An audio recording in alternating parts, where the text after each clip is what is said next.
tidak akan diingatkan oleh Allah Subhanahu wa taala ya. Makanya Fudail bin Iyad berkata, wa ya sawata minka wa in afaut. Malu kepada engkau ya Allah meskipun kau ampuni ya. Karena dalam sebagian riwayat Allah mengatakan, wahai fulan, bukankah kau pernah melakukan ini, melakukan dosa ini? Kata dia, na'am, benar ya Allah. Bukan kau melakukan dosa ini di tempat ini, benar ya Allah. Jadi dosa-dosanya Allah ingatkan. Ini sudah hal yang sangat memalukan ketika dia bertemu Allah, kemudian Allah ingatkan tentang dosa-dosa yang dia lakukan. Meskipun dimaafkan, sungguh memalukan. Jadi dosa pasti berdampak. Taib, setelah itu At-Tahawi melanjutkan pernyataan beliau tentang akidah. Beliau berkata, wa narju lil muhsinina minal mu'minin an ya'fu anhum, dan kami berharap bagi orang-orang yang berbuat baik dari kalangan kaum mukminin agar Allah mengampuni mereka.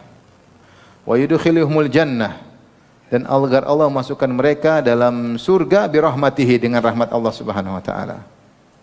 Wala na'manu alaihim, namun kami tidak merasa aman atas mereka ya. Kami berharap, tapi belum tentu mereka masuk surga. Artinya ada orang soleh-soleh, kata mereka, orang soleh dari kalangan kaum mukminin, kami berharap dosa mereka semua diampuni dan semoga Allah masukkan mereka dalam surga ya. Namun kami tidak merasa aman terhadap mereka karena belum tentu. Kenapa? Yang kita lihat cuma zahirnya, kita enggak tahu amal batinnya. Kita enggak tahu bagaimana hakikatnya di sisi Allah Subhanahu wa taala. Wala nashhad lahum bil jannah, dan kami tidak akan mengatakan mereka pasti masuk surga. Wa nastaghfir li musiihim, dan kami mohon ampunan buat para pelaku dosa di antara mereka. Wa nakhafu alaihim, dan kami khawatir mereka masuk neraka. Wala nuqannituhum, namun kami tidak mengatakan pasti masuk neraka. Kami tidak buat mereka putus asa. Kami tidak buat mereka pasti untuk putus asa. Tapi di sini ada banyak pembahasan. Ada kalimat pertama, kami berharap bagi orang yang baik untuk masuk diampuni oleh Allah dan masuk surga. Namun kami tidak merasa aman terhadap mereka, bukan berarti mereka pasti masuk surga, makanya kami tidak mempersaksikan mereka pasti masuk surga. Orang pelaku maksiat kami harapkan agar Allah ampuni dosa-dosa mereka, dan kami khawatir atas mereka, tapi kami tidak memastikan mereka masuk neraka.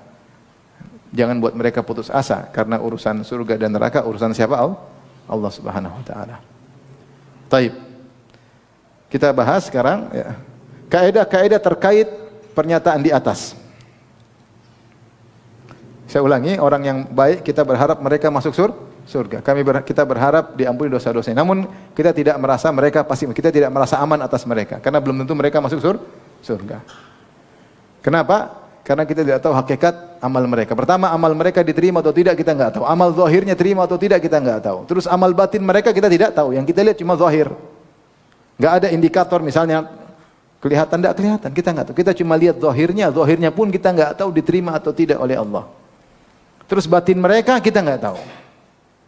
Batin mereka kita tidak tahu. Sama pelaku dosa pun demikian. Kita zahirnya mereka melakukan maksiat, bisa jadi batin mereka baik, kita enggak tahu. Sehingga dua-duanya tidak bisa kita pastikan. Yang berbuat baik tidak bisa kita pastikan masuk surga, kita hanya berharap mereka masuk surga. Yang berbuat maksiat kita tidak pastikan masuk neraka, tapi kita khawatir mereka masuk apa? Neraka. Faham? Baik. Berapa kaidah? Nanti kita lanjut lagi insyaallah. Yang pertama, dalil-dalil menunjukkan bahwa Allah Subhanahu wa taala tidak mengazab pelaku maksiat jika diazab dengan detail seluruh dosanya. Akan tetapi sebagian saja. Jadi Allah mengadab kalau orang masuk neraka, cuma mengadab sebagian dosa, tidak seluruh dosanya. Misalnya seorang punya dosa 1000. Dalil menunjukkan Allah tidak mengadab 1000-nya. Allah mungkin kurang dari 900, 800, 500, 300, wallahu alam. Dari sekian banyak dosanya. Kenapa? Dalil menunjukkan mereka dikeluarkan sebelum selesai jatah siksaannya. Dengan apa di antaranya? Dengan syafaat. Makanya Ibnu Katsir ketika menafsirkan firman Allah, wa hal nujazi illal kafur, dan tidaklah kami membalas setimpal kecuali orang kafir. Kami tidak membalas setimpal kecuali orang-orang kafir. Kata Ibnu Katsir, shadaqallahul azim la yuaqibu bimithli fi'lihi illal kafur. Allah tidak sungguh Allah Maha benar, Allah tidak mengazab seseorang sesuai setimpal dengan perbuatannya kecuali orang-orang kafir. Adapun orang non kafir yaitu orang mukmin tidak diadab setimpal dengan dosanya. Kalaupun mereka masuk neraka, maka mereka diadab selesai sebelum jumlah dosanya. Faham maksudnya? Saya ulangi, kalau orang ini punya dosa 1000, kalaupun dia diadab, dia tidak akan diadab dengan 1000 dosa tersebut, tapi kurang daripada hal tersebut. Dalilnya apa? Dalilnya banyak. Di antaranya hadis-hadis syafaat. Malaikat beri syafaat. Beri syafaat berarti apa? Berarti mereka keluar sebelum waktunya, ya enggak? Itu namanya syafaat. Mereka keluar sebelum waktunya. Syafaatil malaikah. Kata Nabi SAW, para malaikat beri syafaat. Wa syafaatil anbiya. Para nabi juga memberi syafaat. Wa syafaatil mu'minun. Kaum mukminin juga memberi syafaat. Wa baqiya rahmatu rabbil alamin. Kemudian syafaat Allah. Allah keluarkan mereka, bukan syafaat tapi rahmat Allah. Rahmat Allah.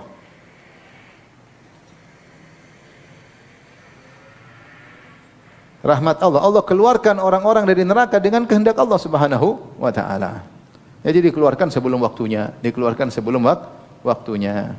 Ini menunjukkan dan ini mungkin kita bisa katakan inna rahmati sabaqat ghadabi, sungguhnya rahmatku mendahului kemurkaanku. Buktinya Allah tidak mengadab secara detail pelaku dosa kalaupun mereka masuk neraka tetapi sebelum waktunya. Baik. Paham yang pertama? Yang kedua, azab ditimpakan atas dosa yang dilakukan langsung, juga dosa yang dia adalah penyebabnya atau dia ada andilnya. Jadi pelaku dosa Allah azab dan juga yang punya andil dalam dosa tersebut. Maksudnya diazab karena dosanya, baik dia lakukan secara langsung maupun dia tasabbuban ataupun dia sebab munculnya dosa yang lain. Allah berfirman, liyahmilu auzarahum kamilatan yaumal qiyamah wa min auzaril ladzina yudhillunahum bighairi ilm. Hendaknya mereka memikul dosa-dosa mereka secara sempurna pada hari kiamat dan juga dosa-dosa orang yang mereka sesatkan. Man dalla ala dhalalah falahu ajruha wa ajru man amila biha. Siapa yang menunjukkan kepada kesesatan, maka bagi dia dosa kesesatan tersebut dan dosa orang yang mengamalkan kesesatan tersebut. Kenapa? Karena dia membuka jalan terjadinya kesesatan. Maka dia juga mendapatkan dosa meskipun orang lain yang melakukan, karena dia sebab terjadinya maksiat tersebut. Sama seperti Rasulullah SAW mengatakan, tidaklah seorang pun dibunuh secara zalim kecuali anak Adam yang pertama ikut memikul dosanya. Li'annahu awwalu man sannal qatal, karena dia yang pertama kali mencontohkan membunuh tanpa sebab. Membunuh dengan kezaliman. Tidak ada seorang pun terbunuh dengan kezaliman kecuali anak Adam yang pertama ikut memikul apa dosanya. Karena dia yang pertama kali mencontohkan. Dia punya dosa jariyah. Jadi hati-hati seorang ketika melakukan dosa, jangan pikir dia saja, tapi efek dari dosa yang dia lakukan bisa mengenai banyak orang ya. Jadi gampangannya seorang misalnya wanita kemudian keluar menampilkan auratnya sehingga menyebabkan banyak orang yang bermaksiat. Semakin banyak bermaksiat semakin banyak dosa. Kemudian dari situ mungkin maksiat-maksiat yang lain membuat orang kemudian ingin melakukan zina gara-gara melihat dia, maka banyak maksiat terjadi, dia juga kena. Semua maksiat yang timbul gara-gara perbuatan dia juga ikut menanggung dosanya. Ikut menanggung dosanya ya.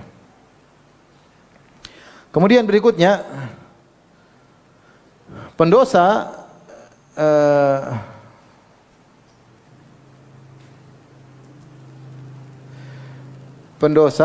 mukmin, kalau ada orang mukmin berdosa, pendosa mukmin, dia orang mukmin, dia baru masuk neraka jika dosanya lebih berat. Dosanya lebih berat. Jadi ditimbang dulu, dosanya lebih berat baru masuk neraka dan tidak mendapatkan ampunan maupun syafaat. Ada orang dosanya lebih banyak tapi ternyata Allah ampuni, ya sudah, tidak jadi masuk neraka.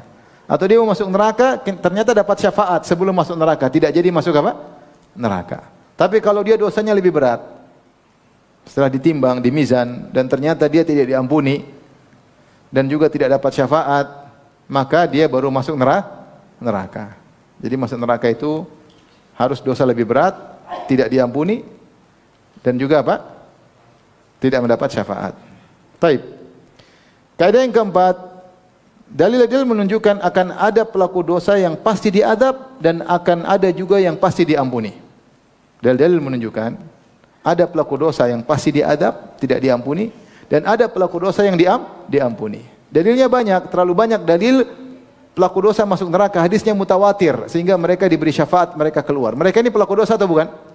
Diazab di neraka. Diazab di neraka kemudian dapat syafaat keluar. Berarti dalil menunjukkan ada orang pelaku dosa tidak diampuni. Benar atau tidak? Ada tidak diampuni dan masuk neraka. Dan ada juga yang diampuni oleh Allah. Seperti hadis bitaqah diampuni oleh Allah Subhanahu wa taala ya. Seperti hadis yang Allah tunjukkan kau pernah melakukan gini, kau pernah begini. Iya kata Allah, wa qad satartu 'alaika fid dunya. Dulu saya tutupin dosa-dosamu ketika dunia. Wa ana aghfiru lakal yaum, dan sekarang aku ampuni. Ini dosa-dosa yang dia tidak sempat bertobat. Dosa-dosa yang tidak sempat bertobat. Kata Allah, dulu saya tutup aib-aibmu, sekarang saya ampuni engkau. Berarti dalil menunjukkan ada dua model manusia. Model pelaku dosa pasti diadab, dan model pelaku dosa pasti diampuni. Makanya semua dosa selain syirik kita bilang tahta masyiatillah, sesuai kehendak Allah. Tahta masyiatillah. Innallaha la yaghfiru ayyushraka bih wa yaghfiru ma duna dzalik liman yasha. Allah tidak mengampuni dosa syirik, tapi selain syirik terserah Allah. Kalau Allah ingin ampuni, Allah ampuni. Kalau Allah ingin adab, Allah adab. Dari sini ada beberapa pendapat yang keliru. Ya, ini. Perhatikan.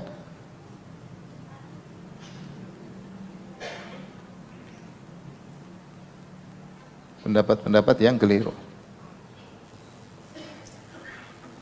Di antaranya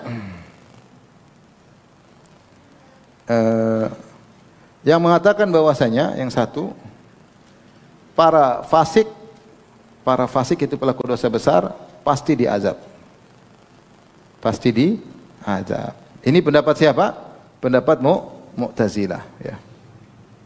Mu'tazilah dan Khawarij ya.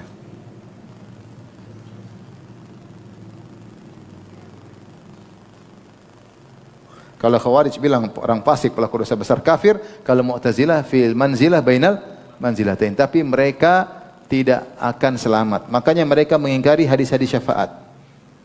Mereka mengingkari hadis-hadis syafaat.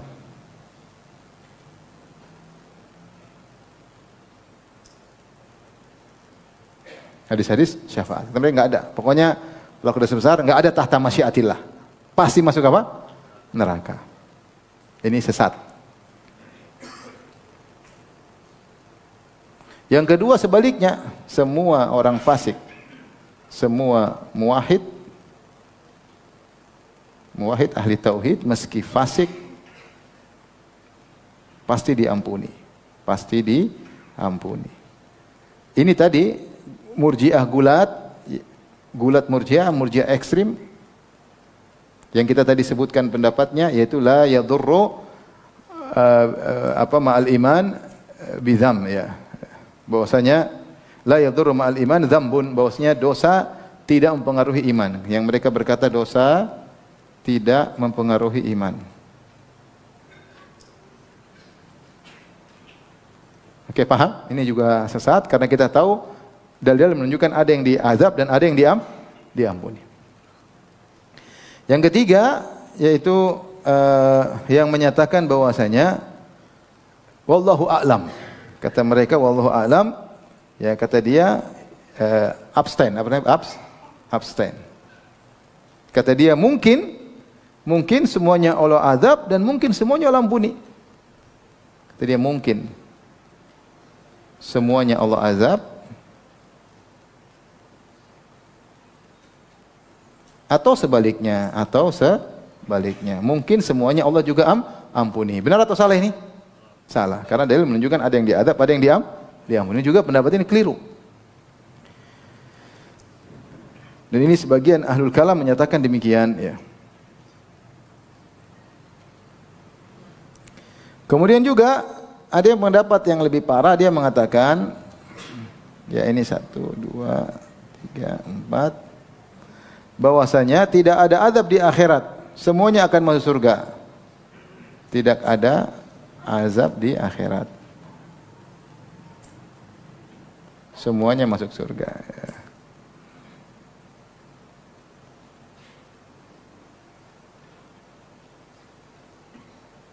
Akan mereka bilang mukmin, kafir semuanya masuk surga. Allah hanya nakut-nakutin aja. Allah hanya apa? Nah, ini tersebar di zaman sekarang, ini pendapat zaman sekarang. Pendapat mungkin orang perasaan, sufi gitu-gitu yang ekstrim. Ada semua. Mesti mau masuk surga. Masa Allah azab makhluk yang dia ciptakan pakai perasaan? Sehingga orang bilang enggak, Allah cuma nakut-nakutin saja supaya hidup yang benar. Pas mati semuanya masuk apa? Surga. Ini bahaya seperti ini. Filsafat-filsafat mengerikan seperti ini. Orang zindik. Kalau perkataan seperti ini orang semua maksiat. Kalau gitu beruntunglah perlu maksiat, senang di dunia, senang di akhirat. Kalau semuanya masuk surga, orang beriman rugi dong, ya enggak? Mereka enak senang-senang minum khamar, zina, narkoba, terus mati masuk surga. Setengah mati kita enggak boleh makan ini, enggak boleh makan anu, enggak boleh ini, enggak boleh anu. Terakhir ketemu di surga. Ente bahlul, kenapa dulu tidak senang-senang? Repot seperti ini. Kita rugi kalau begitu. Ini semua perkataan yang salah. Semua perkataan yang salah.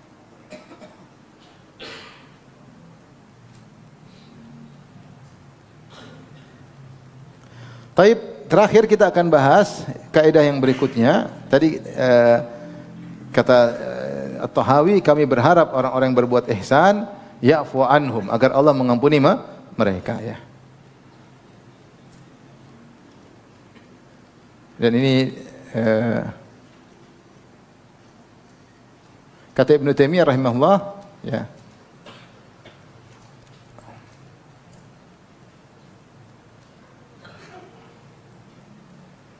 Yang keempat, sekarang kaidah yang kelima.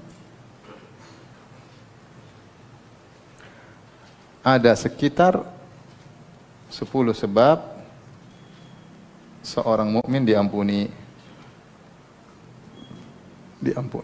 Ibn Abil Izz Hanafi menyebutkan ada sekitar 12, ya, sekitar 12 sebab seorang mungkin diampuni, ya. Saya sebutkan secara singkat, ya. Yang pertama, taubat. Ya, mungkin dia bermaksiat tapi di ujungnya mungkin dia bertobat, kita enggak tahu. Paham?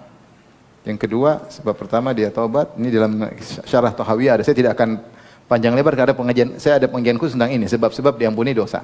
Sekedar saya singkat saja. Yang kedua adalah istighfar. Juga kita bahas apa bedanya taubat dan istighfar. Kemudian yang ketiga, misalnya kebaikan-kebaikan hasanatul mahiyat. Al-hasanatu al-mahiyah, yaitu amal soleh yang menggugurkan dosa-dosa. Amal soleh yang menggugurkan dosa, seperti kalau puasa maka diampuni dosa-dosa, haji diampuni dosa-dosa, sedekah mengampuni dosa-dosa. Ini namanya al-hasanatu al-mahiyah. Mungkin dia maksiat tapi dia juga punya amal soleh yang bisa menggugurkan apa? Dosa-dosa. Yang keempat, diantaranya musibah-musibah. Musibah-musibah yang dialami, sakit, sedih, gelisah, lapar, ya.